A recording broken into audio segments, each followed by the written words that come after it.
নমস্কাৰ মই নিয়ৰ আৰু মই আপোনালোক সকলোকে মোৰ স্পেচ নেটৱৰ্ক চেনেলটোলৈ পুনৰ এবাৰ স্বাগতম জনাইছোঁ। আমাৰ মহাকাশখন বিভিন্ন ৰহস্যৰে ভৰা। তাৰে ভিতৰত এটা প্ৰধান ৰহস্য হৈছে মহাকাশখনৰ সৃষ্টি আৰু বিকাশৰ ৰহস্য। কিছুদিন আগতে এই ৰহস্যটোৰ বিষয়ে জানিবলৈ মোৰ মনত কৌতূহলৰ সৃষ্টি হ'ল আৰু মই এই বিষয়ে অধ্যয়ন কৰিবলৈ ধৰিলোঁ। আৰু কিছু অধ্যয়ন কৰাৰ পিছত মই এটা তত্ত্বৰ বিষয়ে গম পালোঁ। সেইটো হৈছে মহানাদ তত্ত্ব অৰ্থাৎ বিগ বেং থিয়ৰী। এই তত্ত্বটোৰ বিষয়ে আৰু কিছু অধ্যয়ন কৰাৰ পিছত মই ইয়াৰ ইতিহাসৰ বিষয়ে জানিবলৈ চেষ্টা কৰিলোঁ আৰু মহানাদ তত্ত্বৰ ইতিহাসৰ বিষয়ে জনাৰ পিছতহে এই তত্ত্বটোৰ কথা মোৰ মনত স্পষ্টভাৱে ভাহি উঠিল। গতিকে আহক আজিৰ ভিডিঅ'টোত আমি মহানাদ তত্ত্ব আৰু ইয়াৰ ইতিহাসৰ বিষয়ে চমুকৈ আলোচনা কৰোঁ।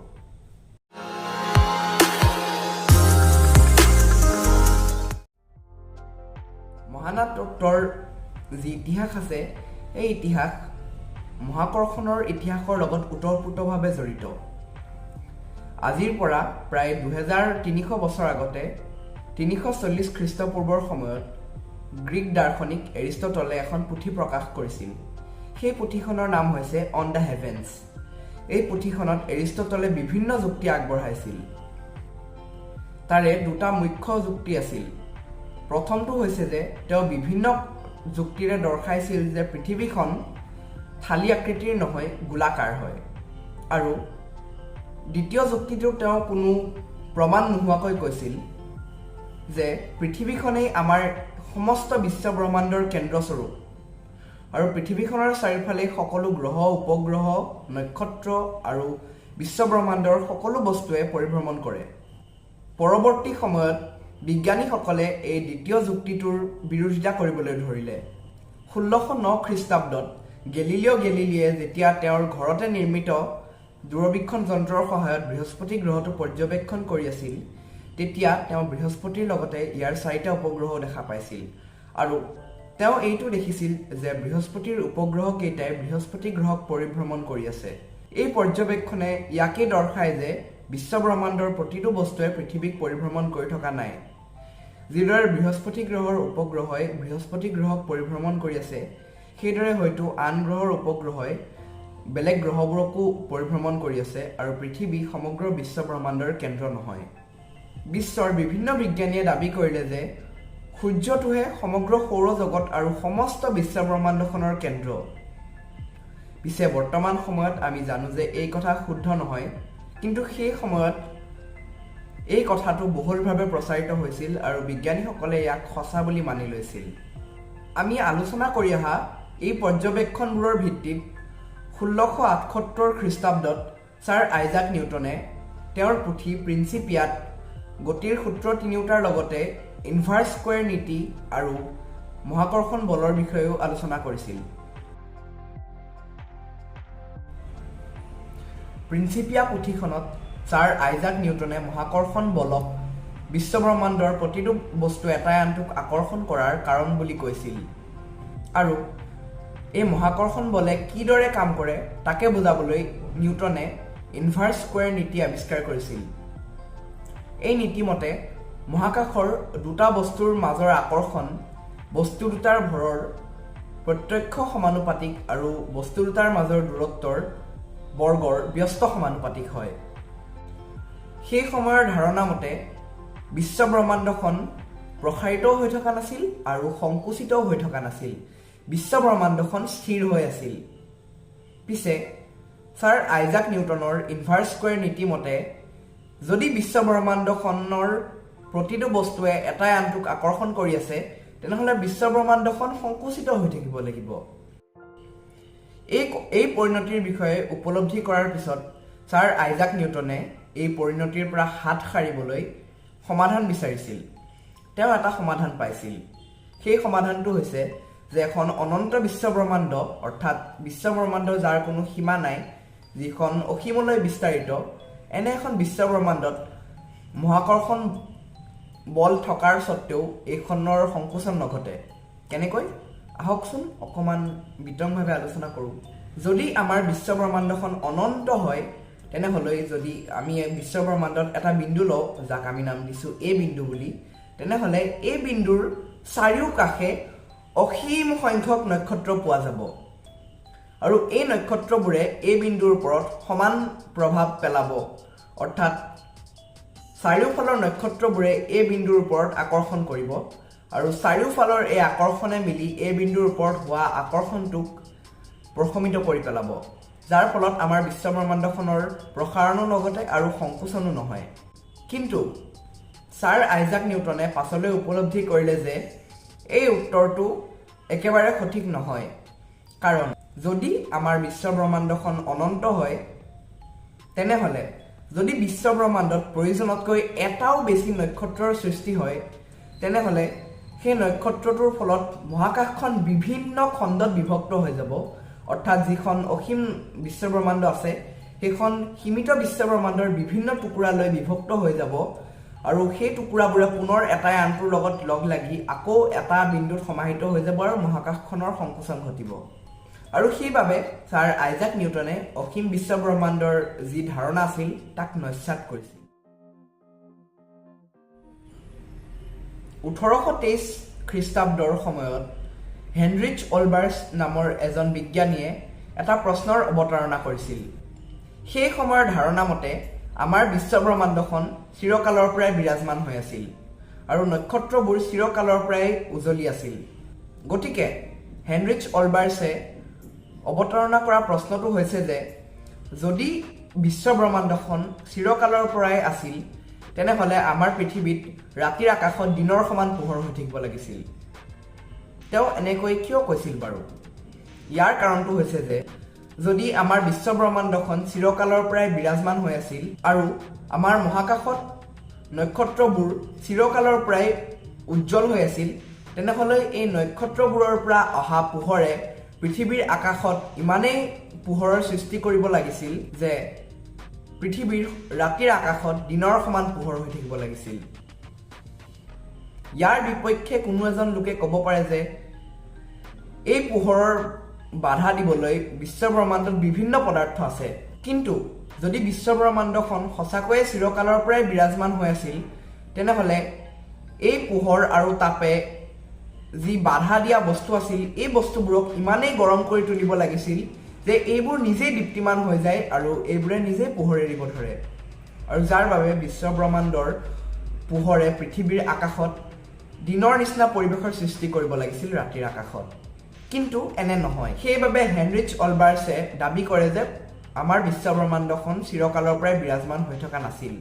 হেনৰিচ অলবাৰ্ছৰ এই সাধাৰণ প্ৰশ্নটোৰ পৰা বুজিব পৰা যায় যে চিৰকালৰ পৰা বিৰাজমান মহাকাশৰ ক্ষেত্ৰত কিছুমান সমস্যাই দেখা দিয়ে।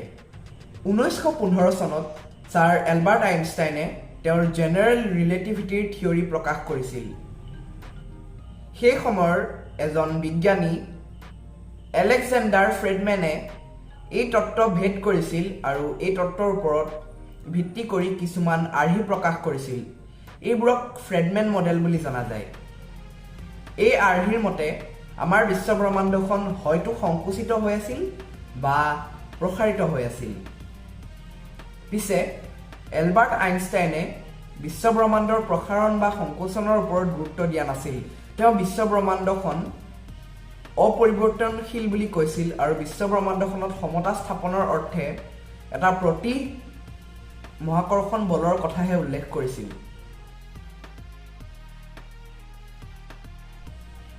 1912 চনত V.M. Slipher নামৰ বিজ্ঞানী এজনে তেওঁৰ টেলিস্কোপৰ সহায়ত বিশ্বব্ৰহ্মাণ্ডৰ বিভিন্ন নক্ষত্ৰ আৰু তাৰকাপুঞ্জ পৰ্যবেক্ষণ কৰি আছিল। তেতিয়া তেওঁ এটা কথা আৱিষ্কাৰ কৰিছিল যে আমাৰ বিশ্বব্ৰহ্মাণ্ডৰ বিভিন্ন নক্ষত্ৰ আৰু নীহাৰিকাই ৰঙাসৰণ দেখুৱাইছে। পিছে ভিডিঅ'টোৰ পৰৱৰ্তী অংশলৈ আগবঢ়াৰ আগতে আহকচোন আমি ৰঙাসৰণনো কি তাকে জানি লওঁ। ধৰি লওক এখন পুলিচৰ গাড়ী আছে য'ত এটা চাইৰেন লাগি আছে। এই চাইৰেনটোৰ পৰা যেতিয়া শব্দ ওলায় তেতিয়া শব্দৰ তৰংগবোৰ এটাৰ পিছত আনটো উৎপন্ন হৈ গৈ থাকে আৰু প্ৰতিটো তৰংগৰে একেটাই তৰংগ দৈৰ্ঘ্য আৰু কম্পনাংক থাকে। পিছে যেতিয়া এই গাড়ীখনে কোনো এফালে আগবাঢ়িবলৈ ধৰে তেতিয়া প্ৰতিবাৰে উৎপন্ন হোৱা তৰংগটো পূৰ্বৰ তৰংগটোৰ তুলনাত বেছি আগফালে থকা যেন লাগে অৰ্থাৎ উৎসটো যিদৰে আগবাঢ়ি গৈ আছে সেইদৰে পৰৱৰ্তী সময়ত উৎপন্ন হোৱা তৰংগবোৰো আগবাঢ়ি গৈ থকাৰ নিচিনা লাগে আৰু সেইবাবে এই শব্দৰ তৰংগটো এফালে চাপ খাই যোৱাৰ নিচিনা লাগে পুলিচৰ গাড়ীৰ সন্মুখত যদি এজন লোক আছিল তেনেহলে যদি পুলিচৰ গাড়ীখন সন্মুখলৈ আগবাঢ়ি গৈ থাকে তেনেহলে লোকজনে এই সাইৰেনৰ মাতটো উচ্চ কম্পনাংকৰ আৰু কম তৰংগ দৈৰ্ঘ্যৰ শুনিব অৰ্থাৎ তেওঁ মাতটো বেছি তীক্ষ্ণতাৰ শুনিব আনহাতে যদি পুলিচৰ গাড়ীখন যেতিয়া আগবাঢ়ি আছে গাড়ীখনৰ পিছফালে এজন লোক আছিল গতিকে যেতিয়া পুলিচৰ গাড়ীখন আগবাঢ়ি গৈ থাকিব পিছফালে থকা লোকজনে গাড়ীখনৰ সাইৰেনে উৎপন্ন কৰা শব্দটো বেছি তৰংগ দৈৰ্ঘ্যৰ আৰু কম কম্পনাংকৰ শুনিব অৰ্থাৎ তেওঁ শব্দটো কম তীক্ষ্ণতাৰ শুনিব ইয়াকেই ডপলাৰ ক্ৰিয়া বুলি কোৱা হয় এই একেই কথা পোহৰৰ ক্ষেত্ৰতো প্ৰযোজ্য হয় যদি পোহৰৰ উৎস এটা আগবাঢ়ি গৈ আছে তেনেহলে পোহৰৰ উৎসটোৱে যিফালে আগবাঢ়ি গৈ আছে সেইফালে থকা পৰ্যবেক্ষকজনে পোহৰৰ ৰংটো নীলা হোৱা যেন দেখিব অৰ্থাৎ পোহৰৰ কম্পনাংক বঢ়া যেন দেখিব আনহাতে পোহৰৰ উৎসটো যদি আগফালে গৈ আছে আৰু পোহৰৰ উৎসৰ পিছফালে এজন লোক আছে তেনেহলে লোকজনে পোহৰটো যেতিয়া তেওঁৰ পৰা আঁতৰি যায় সেই পোহৰটো কম কম্পনাংকৰ হৈ থকা দেখিব অৰ্থাৎ পোহৰটো ৰঙা হৈ থকা যেন লাগিব যেতিয়া পোহৰৰ উৎসটো লোকজনৰ ওচৰলৈ গৈ থাকে আৰু পোহৰটো নীলা যেন দেখি ইয়াক নীলাকৰণ বোলে আৰু যেতিয়া পোহৰৰ উৎসটো আগবাঢ়ি গৈ থাকে আৰু পিছফালে থকা মানুহজনে পোহৰৰ ৰং ৰঙা যেন দেখে ইয়াক ৰঙাকৰণ বুলি কোৱা হয় V.M. স্লিফাৰৰ পাছত এডউইন হাবলেও বিভিন্ন নক্ষত্ৰ আৰু তাৰকাপুঞ্জৰ ৰঙাকৰণৰ অধ্যয়ন কৰিছিল তেওঁ দেখিছিল যে বস্তুটো যিমানে পৃথিৱীৰ পৰা দূৰত আছে সিমানে ইয়াৰ ৰঙাকৰণৰ হাৰ বাঢ়ি গৈ আছে এই ৰঙাকৰণৰ অৰ্থনো কি এই ৰঙাকৰণৰ অৰ্থ হৈছে যে বিশ্ব ব্ৰহ্মাণ্ডৰ প্ৰতিটো বস্তুৱে এটাই আনটোৰ পৰা দূৰলৈ গৈ আছে অৰ্থাৎ বিশ্ব ব্ৰহ্মাণ্ডখন প্ৰসাৰিত হৈ আছে আৰু এইদৰে প্ৰমাণিত হ'ল যে আমাৰ বিশ্ব ব্ৰহ্মাণ্ডখন প্ৰসাৰিত হৈ আছে বিভিন্ন বিজ্ঞানীয়ে ইয়াৰ ওপৰত তেওঁলোকৰ মতামত আগবঢ়াইছিল বিজ্ঞানীসকলে এইটো দাবী কৰিবলৈ ধৰিলে যে যদি আমাৰ বিশ্ব ব্ৰহ্মাণ্ডখন বৰ্তমানে প্ৰসাৰিত হৈ আছে এসময়ত বিশ্ব ব্ৰহ্মাণ্ডখন এটা বিন্দুতেই সমাহিত হৈ আছিল আৰু এইদৰে বিগ বেং তত্ত্বৰ আৱিষ্কাৰ হৈছিল গতিকে আহক এতিয়া আমি বিগ বেং তত্ত্বৰ বিষয়ে চমুকৈ আলোচনা কৰোঁ আজিৰ পৰা 13.8 বিলিয়ন বৰ্ষ আগতে আমাৰ বিশ্ব ব্ৰহ্মাণ্ডখন এটা সমস্ত বিন্দুত সমাহিত হৈ আছিল যাক সিঙ্গুলাৰিটি নাম দিয়া হয় বৰ্তমানে আমাৰ হাতত থকা তত্ত্ব আৰু সা-সঁজুলিৰ সহায়ত সিঙ্গুলাৰিটিক বুজাব পৰা নাযায় সেইবাবে আমি সিঙ্গুলাৰিটিৰ বিষয়ে প্ৰায় একোৱেই নাজানো পিছে আমি এইটো জানো যে সিঙ্গুলাৰিটিত হোৱা অস্থিৰতাৰ বাবে এই সিঙ্গুলাৰিটিটো হঠাতে প্ৰসাৰিত হ'বলৈ ধৰিলে যিটো মুহূৰ্তত এই সিঙ্গুলাৰিটিটো প্ৰসাৰণ হৈছিল সেই মুহূৰ্তটোকে মহাকাশৰ ইতিহাসত বিগ বেং বা মহানাদ বোলা হয় বিগ বেঙৰ সময়ত অসীম ঘনত্ব আৰু অসীম উষ্ণতাৰ সিঙ্গুলাৰিটিটো যেতিয়া প্ৰসাৰণ হৈছিল তেতিয়া সৃষ্টিৰ 10⁻⁻36 ছেকেণ্ড পিছত মহাকাশৰ উষ্ণতা হৈছিলগৈ 10⁻32 কেলভিন সৃষ্টিৰ 10⁻⁻36 ছেকেণ্ডৰ পাছত মহাকাশখন সিঙ্গুলাৰিটিতকৈ কিছু হাজাৰ গুণ প্ৰসাৰিত হৈছিল সৃষ্টিৰ 10⁻⁻12 ছেকেণ্ড পিছত মহাকাশত থকা শক্তিৰ পৰা কিছুমান পদাৰ্থৰ উদ্ভৱ হয় কিন্তু এই পদাৰ্থবোৰ ইমানেই অস্থিৰ আছিল যে এইবোৰ পুনৰ শক্তিলৈ ৰূপান্তৰিত হয় এই শক্তিৰ পৰা পুনৰ পদাৰ্থৰ উদ্ভৱ হয় বিগ বেঙৰ 10⁻⁻6 ছেকেণ্ড পিছত মহাকাশৰ উষ্ণতা কেইবা হাজাৰ বিলিয়ন ডিগ্ৰী চেলচিয়াছ হৈছিলগৈ এই সময়ত পদাৰ্থবোৰ কিছু সুস্থিৰ হৈছিল আৰু এইবোৰৰ পৰা ইলেক্ট্ৰন গ্লুঅন আৰু কোৱাৰ্কৰ সৃষ্টি হৈছিল বিশ্ব ব্ৰহ্মাণ্ডৰ উষ্ণতা 100 বিলিয়ন ডিগ্ৰী চেলচিয়াছ হোৱাৰ সময়ত বিশ্ব ব্ৰহ্মাণ্ডখনত থকা কোৱাৰ্ক আৰু গ্লুঅনবোৰ লগ লাগি প্ৰটন আৰু নিউট্ৰন গঠন কৰিছিল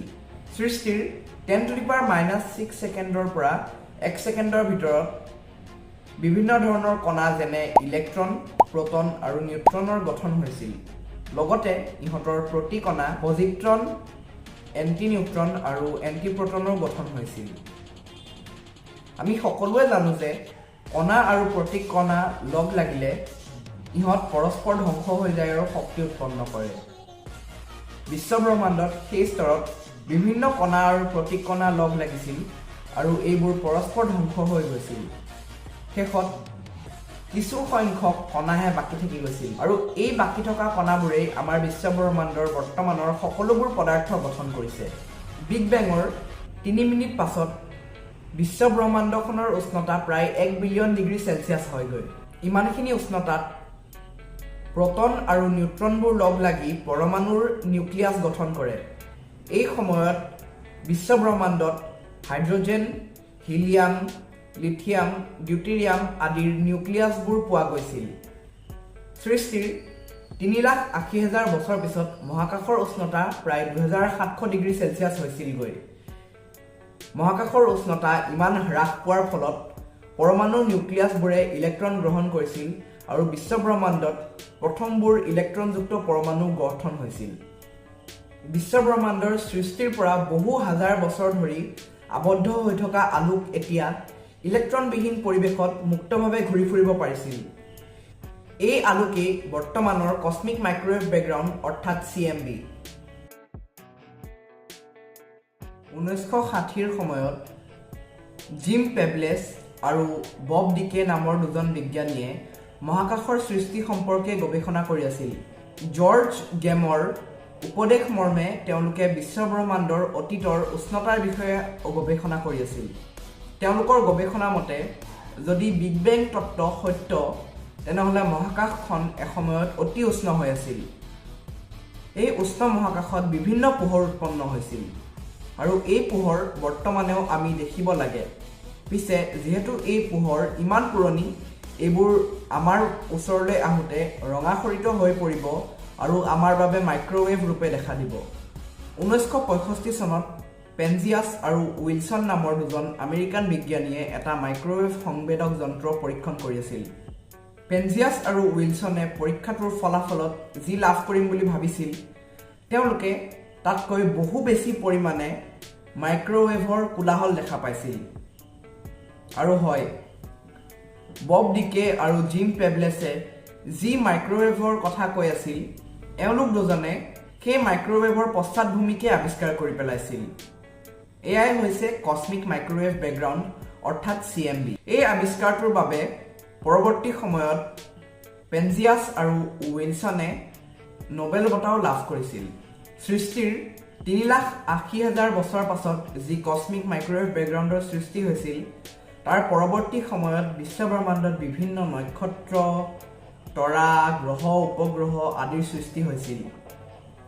আৰু এইদৰেই গৈ আমাৰ পৃথিৱীখনৰ সৃষ্টি হৈছিল